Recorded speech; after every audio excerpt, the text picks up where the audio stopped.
Bonjour, c'est Zimbabwe. On se retrouve pour une nouvelle journée. Et donc aujourd'hui, c'est le 25 octobre. Donc aujourd'hui, c'est l'anniversaire d'une célèbre bataille française, la bataille de Poitiers, qui a eu lieu donc en 732. Bon, après, on n'est pas vraiment sûr du jour. La bataille se serait déroulée donc un samedi du mois d'octobre 732. Donc ce serait le 25 octobre. Mais après, on n'est même pas sûr. Mais bon, en tout cas, qu'est-ce que c'est que cette bataille? On est dans un contexte évidemment où on a donc des Arabes qui viennent du sud, ça tout le monde sait ça. Et évidemment, c'est une bataille qui est dans l'imaginaire français. C'est un peu les Français, l'Europe chrétienne qui repousse enfin les Arabes et qui les empêche de faire leur conquête de l'Europe. Après, c'est une bataille qui est sujet à beaucoup de polémiques, un petit peu de grands débats selon les historiens où on sait pas grand chose et puis on n'était pas sûr que les Arabes voulaient vraiment envahir l'Europe. En tout cas, si la bataille de Poitiers est vraiment très importante, c'est au niveau des conséquences qu'elle a eu sur Charles Martel. Donc Charles Martel qui était maire du Palais.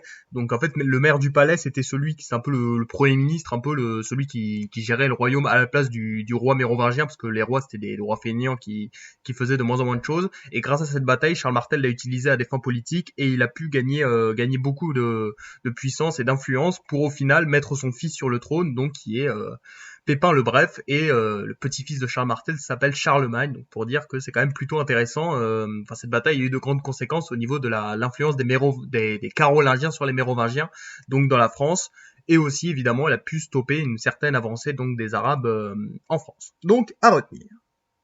Aujourd'hui, c'est aussi l'anniversaire de la mort d'un homme, la mort d'Alexandre Ier, donc qui était le roi des Grecs de 1917 à 1920. Alors déjà, je sais même pas si vous êtes au courant qu'il y avait des rois en Grèce. Alors il y a eu des rois en Grèce en fait pendant le 19 et jusqu'au 20e siècle, toi tu te barres. Et donc en fait, qu'est-ce qui s'est passé donc pendant cette époque?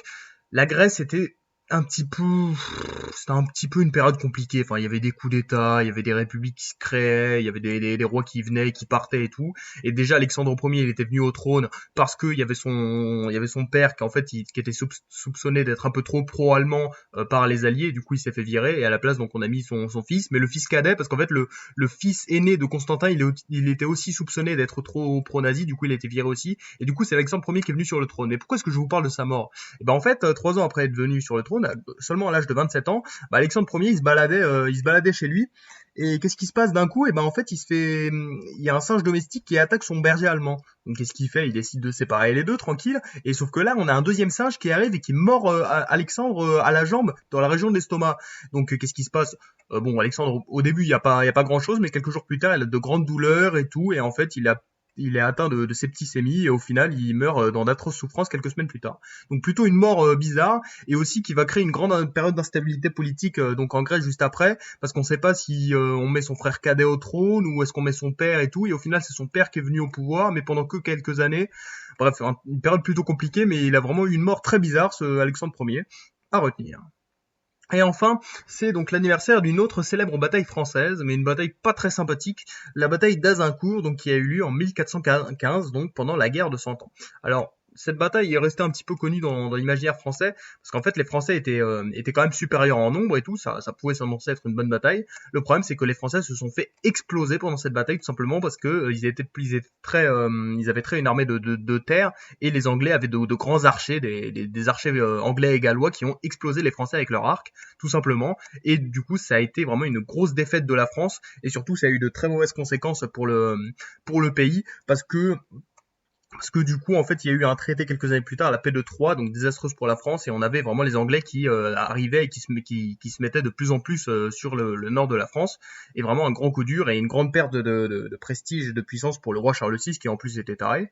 Et aussi, cette bataille, elle a mis aussi dans l'imaginaire le côté des Anglais connards, parce qu'en fait, le roi Henri V a décidé de massacrer donc tous les prisonniers, vraiment dans l'imaginaire des Français, ça a vraiment mis cette idée donc de la perfide Albion, la méchante Angleterre.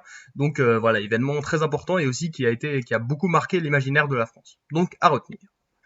Eh bien, je crois qu'on a les 3 événements du jour. Donc on a la bataille de Poitiers donc en 732, on a la mort d'Alexandre Ier donc en 1920 et on a la bataille d'Azincourt en 1415. C'était Zimbabwe. Merci d'avoir regardé.